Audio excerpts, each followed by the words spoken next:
Dear students of pre 9th class, السلام علیکم۔ مطالعہ پاکستان کا لانگ کویسچن آپ کا شروع ہو چکا ہے، جو ہے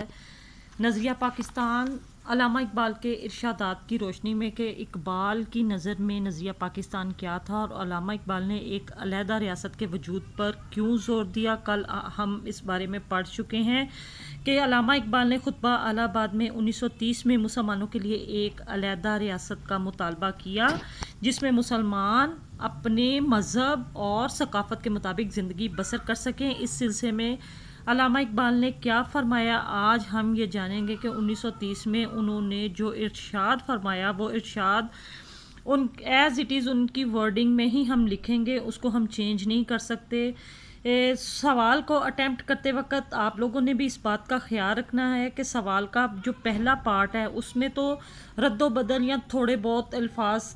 کو آپ چینج کر سکتے ہیں، تبدیل کر سکتے ہیں، لیکن سوال کا یہ جو حصہ ہے اس میں آپ کسی قسم کا چینج نہیں کریں گے۔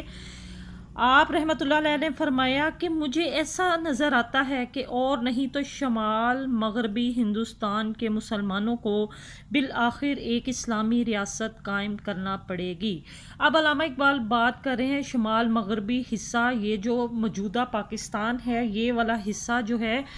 اس میں علامہ اقبال کی نظر میں یہ تھا کہ یہاں پہ مسلمانوں کی اکثریت چونکہ زیادہ تھی اس حصے میں، تو علامہ اقبال نے کہا کہ ہندوستان کے چونکہ اس وقت مسلمان متحدہ ہندوستان میں رہ رہے تھے تو لفظ ہندوستان ہی استعمال ہوگا، ہندوستان کے مسلمانوں کو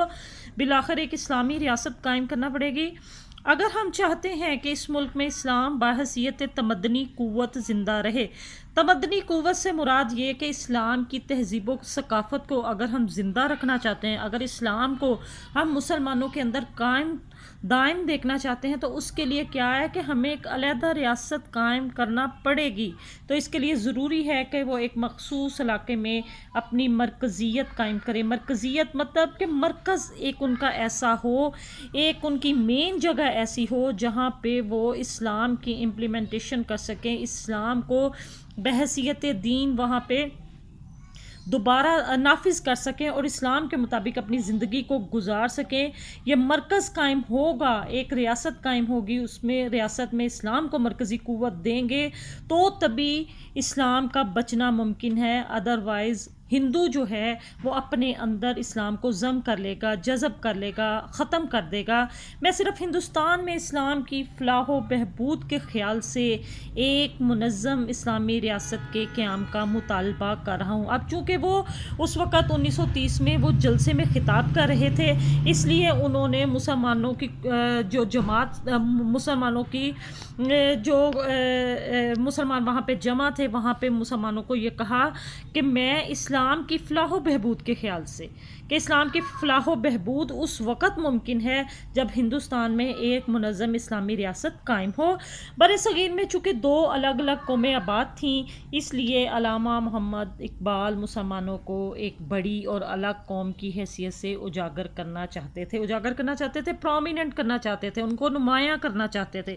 وہ چاہتے تھے کہ سیاسی، سماجی، معاشی تحفظ کے لیے ضروری ہے کہ ان کے لیے الگ ریاست ہو، یعنی مسلمانوں کے سیاسی حقوق، مسلمانوں کے سماجی حقوق، معاشرے میں جو حقوق ملتے ہیں، اور مسلمانوں کے معاشی حقوق کہ مسلمان اپنا روزگار جن سے کما سکیں، اس کے تحفظ کے لیے وہ چاہتے تھے کہ ان کی ایک علیحدہ ریاست قائم ہو جائے۔